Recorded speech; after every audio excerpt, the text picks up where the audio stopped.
Alright, so we're finally getting into the main deck monsters. The maxi, I'm gonna go over when I talk about the one-offs in the side deck.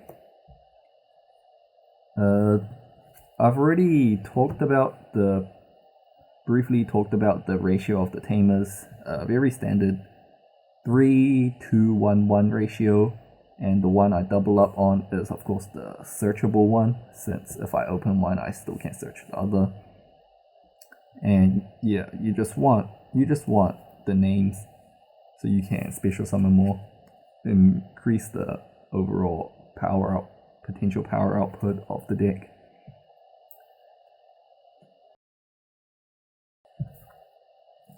Ritual Beast monsters, I guess we have more to talk about here. Now the Rampingus, not very good anymore.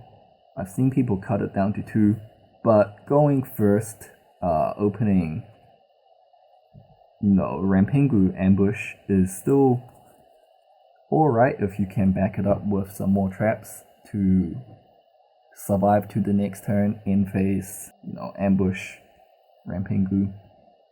It's not bad. It's still a better opening than Pedalfin, that's for sure. It's still a better opening than Apelio, unless you also have the Foolish Burial along with the Outer, which is gonna happen pretty seldom. So yeah, still the second best. It's just not as good of a second best as it used to be when we had 3 OT Carnahawks for it to dump. Rampingu also sets up the instant fusion plays. The Carnahawks at 3, it's even harder to get to now, so it has to be at 3. So for the extra deck lineup, the 2-1-3-2 ratio I think is pretty standard now. Tripling on OT Pedalfin or tripling on the OT Guy Pelio to increase dump targets for the Rampingu, because you only have 1 Carnahawk now, is something that I would consider. But other than that, pretty standard lineup.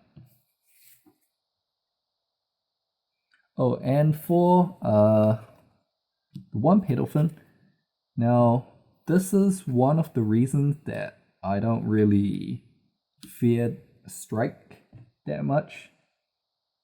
It's just easy outs. As well as the little Carnahawk engine that I talked about earlier, because you have the normal summon on the Carnahawk, you have the special summon on the Carnahawk, you have the in-phase ambush on the Carnahawk as well. You're gonna be getting 2 or 3 gold socks. You can set it up so that you're getting 2 or 3 gold socks for free every turn, instead of 3 or 4 OT Carnahawk searches, and it's enough to win you the game. I used to do this all the time when people mistakenly side and mistake against this deck. You just switch to the gold, from the rotor engine to the gold sock engine, and just don't care. Now the Pedalfin, at one point I was siding an additional Pedalfin going second. Now this converts your hand advantage into field presence. Unlike the Pelio, where you have to open the Foolish Burial to make your outer Apelio opening worthwhile. To make your outer Pedalfin opening worthwhile, you can open any Ritual Beast card, even the spell traps, Ritual Beast spell traps that you can banish off the Pedalfin and get 3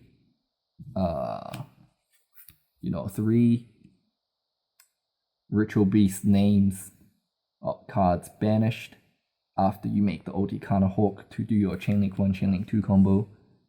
It makes Pedalfin very worthwhile going in second. Pedalfin also outs the floodgates, so I'm talking Dominions, I'm talking Royal Decrees.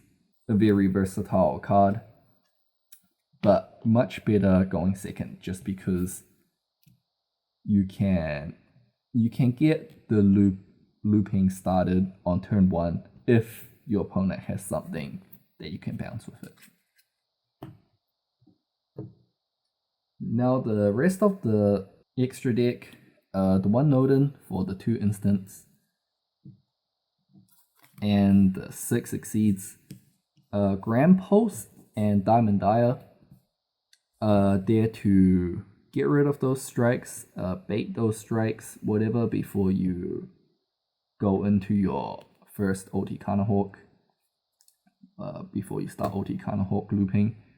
Yeah, very effective, since the instant fusions can be any of these as well. Chidori as well, really. Not only does it get rid of face downs, it's also going to be getting rid of the face ups. Very good out to Imperial Iron Wall, since they're forced to draw it again next turn after you've set up your steeds and whatnot, and it's just a guaranteed dead draw for them on the following turn. And I've talked about the Giant Hand before. Provides more. It's the rank 4 that provides a bit of control, probably the only one if Dweller doesn't work against them.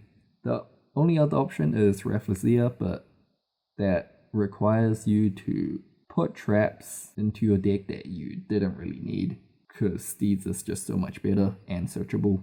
You really just needed to stop an effect on your Steeds, such as an Ignister or an opposing Diamond Direwolf that's going to potentially hit your Steeds. You just want to stop that, and it pretty much counts as a Steeds. So I think the Giant Hand is better than the Rafflesia in this deck.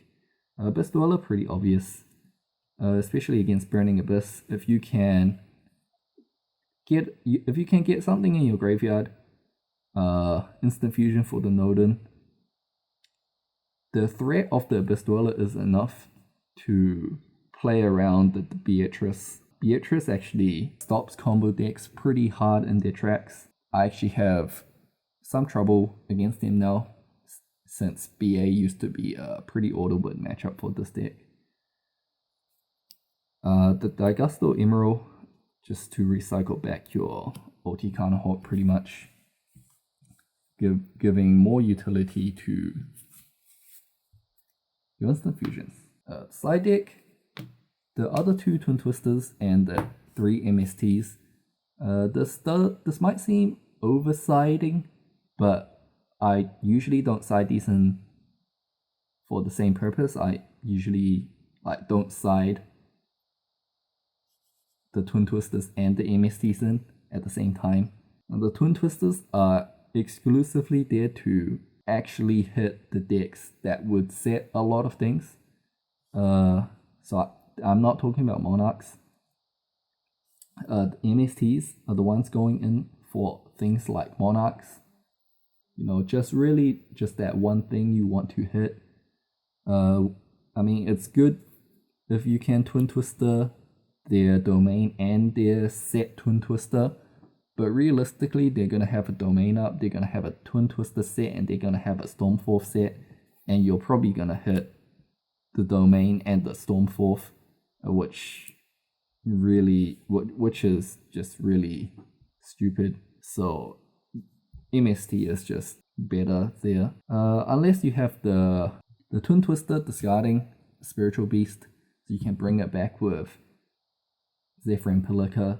You know, that's not as clutch as much as you would think it to be. It does help contribute to the overall consistency of getting the combos off, but the reason I say that doesn't happen as often is because you have stuff like Brain Research Lab, so you don't actually have to bring it back from the graveyard to start off your combos. Yeah.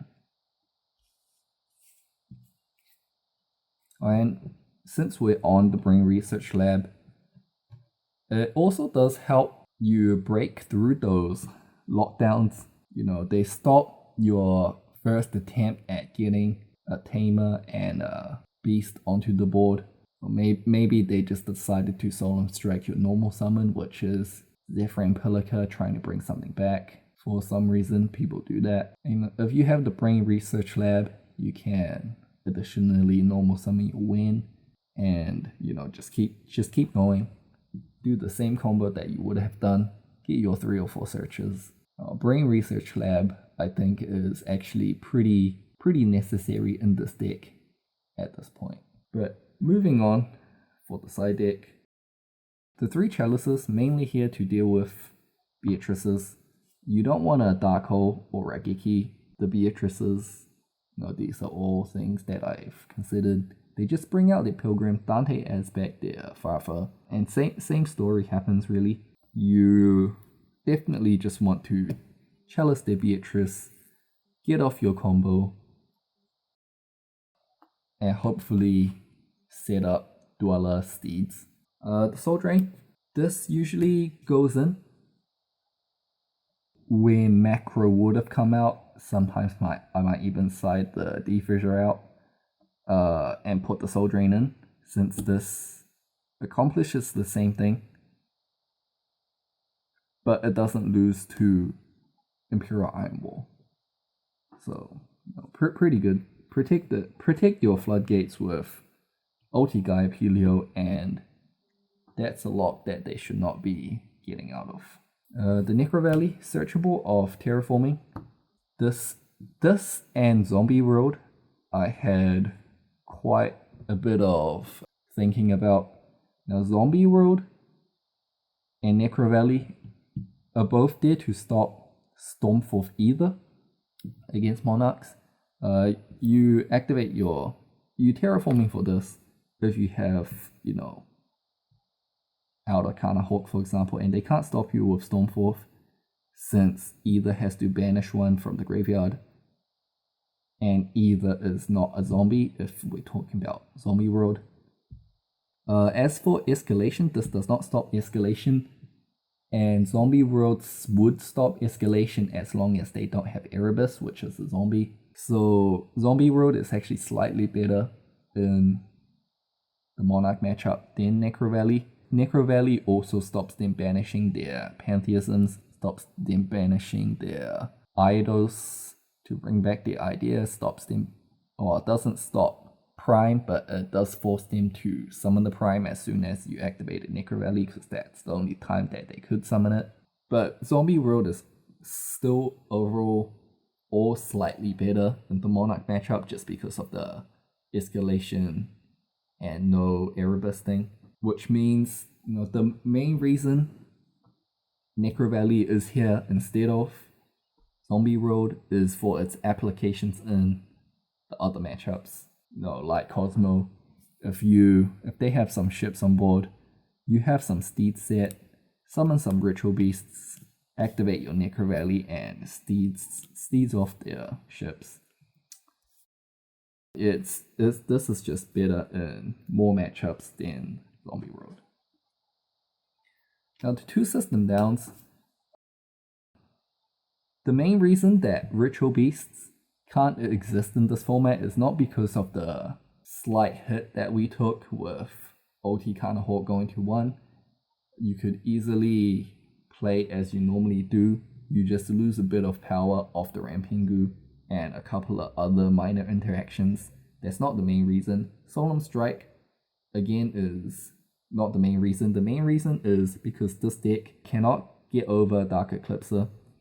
Your only out to Dark Eclipser is summoning an Ulti Gaia of Helio. And that is just very, very difficult to do. They're big ships, they're destroyers and stuff.